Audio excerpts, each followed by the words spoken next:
வாங்க பிரியாணி சாப்பிடலாம். இது ஒரு வார்த்தை இல்லை, இது ஒரு எமோஷனல். அப்படிதானே?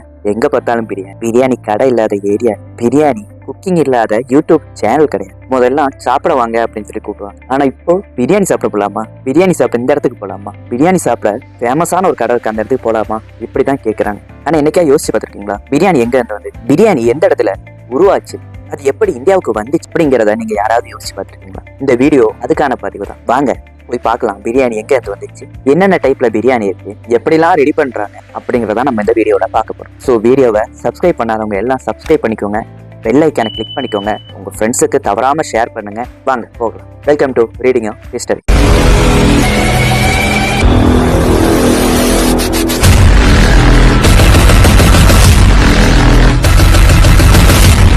உலகத்துல ஜாதி மதம் இல்லாத ஒரே ஒரு விஷயம் அப்படின்னா அது சாப்பாடு மட்டும்தான். எல்லா மக்களுக்கும் எல்லா உணவுமே சாப்பிடறதுக்கு ஓகே. ரெண்டு கேட்டகரி தான், வெஜிடேரியன், நான் வெஜிடேரியன், அவ்வளவுதான். தவிர பாக்கி எல்லாருமே சாப்பிடுவாங்க. அதுலயும் முக்கியமா இப்போ ஃபேமஸா இருக்கிறது பிரியாணி தான். பிரியாணி சாப்பிடாத ஆளே இருக்க மாட்டாங்க. வெஜிடேரியன் கூட வெஜ் பிரியாணி அப்படிங்கிறத சாப்பிட்டுட்டு தான் இருக்காங்க. பிரியாணி அப்படிங்கிறது உருவானது போ ஒரு அரசரோட சாப்பாடா இருந்து, ஆனா அதுக்கப்புறமா இந்த பிரியாணி ஏழை மக்களும் சாப்பிடலாம், பணக்காரங்களும் சாப்பிடலாம், எந்த கேட்டகரியில இருக்கிற மக்கள் வேணாலும் சாப்பிடலாம் அப்படிங்கறது வந்துருச்சு. முஸ்லிம்ஸோட எந்த ஒரு ஃபங்க்ஷன்லயும் கண்டிப்பா பிரியாணி இருக்கும். அதே மாதிரி இந்துக்களோட கோயில் திருவிழாவிலையும் பிரியாணி இருக்கும்.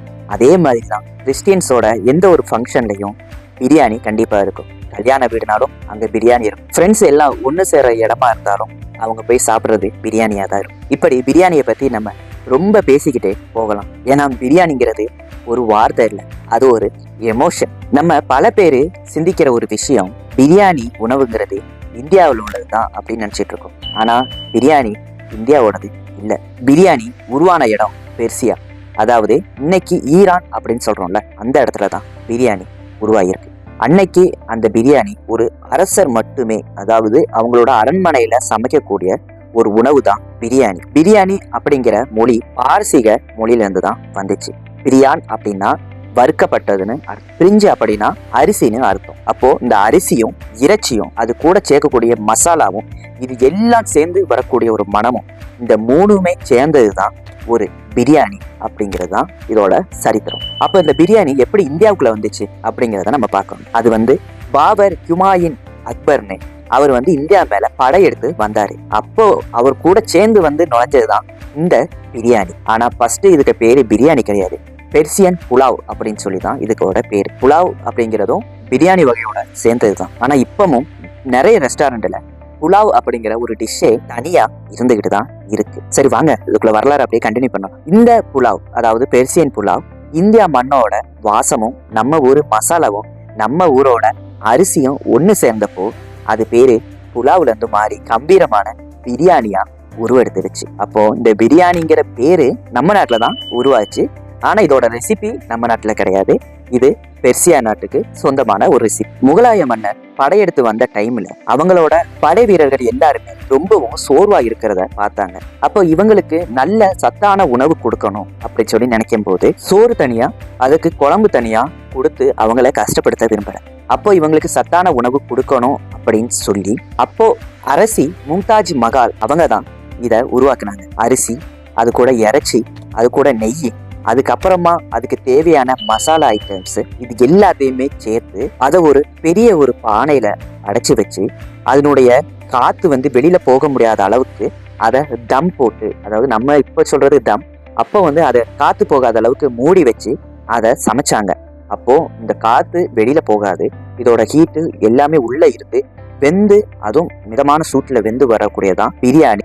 இத முதல்ல தன்னோட படை வீரர்களுக்காக அவங்களுக்கு சத்தான உணவு கொடுக்கணும் அப்படிங்கிறதுக்காக மும்தாஜ் மகால் அரசி இதை உருவாக்குனாங்க. இதுக்கப்புறமா பிரியாணி நிறைய பேர்ல அழைக்கப்பட்டுக்கிட்டு வருது. ஹைதராபாத்தி பிரியாணி, பச்சையான இறைச்சியும் அரிசியும் சேர்ந்து வேகிற அந்த கிங் ஆஃப் பிரியாணி ஒரு பக்கம்னா, லக்னாவோட மென்மை, கொல்கத்தாவோட உருளைக்கிழங்கு சுவை, மலபாருக்கு தேங்காய் மனம், இந்தியா முழுக்க இது பல அவதாரம் எடுத்திருக்கு. இது நம்ம தமிழ்நாட்டுக்கு வந்தப்போதான் உண்மையான மாசாச்சு. ஆம்பூர் பிரியாணி, திண்டுக்கல் பிரியாணி, சேலம் பிரியாணி, தலப்பாக்கட்டி பிரியாணி, சீரக சம்பா அரிசி பிரியாணி, நாட்டு மசாலாவும் சேர்ந்து பிரியாணியோட சுவையை வேற லெவலுக்கு கொண்டு போச்சு. இன்னைக்கு இந்தியாவுல மட்டும் இல்லாம பாகிஸ்தான், ஸ்ரீலங்கா, மலேசியா, கல்ஃப் நாடுகள்னு உலகம் முழுக்க பரவி நிக்குது. இப்போ உண்மையை சொல்ல போனா பிரியாணிங்கிறது வெறும் வயிற்றுக்கான உணவு மட்டும் இல்லை. அது ஒரு உணர்வு, அது ஒரு ஞாபகம், அது ஒரு உறவு.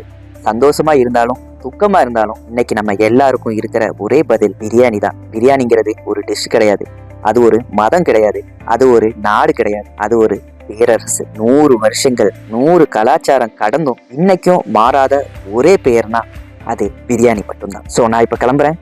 அடுத்து இதே மாதிரி ஒரு சுவாரஸ்யமான ஒரு தகவலோட நான் உங்களை சந்திக்கிறேன். நம்ம சேனலை சப்ஸ்கிரைப் பண்ணாதவங்க எல்லாரும் சேனலை மறக்காம சப்ஸ்கிரைப் பண்ணிக்கோங்க. உங்க ஃப்ரெண்ட்ஸ் ஃபேமிலி எல்லாத்துக்கும் ஷேர் பண்ணுங்க. வீடியோவை லைக் பண்ணுங்க. நன்றி.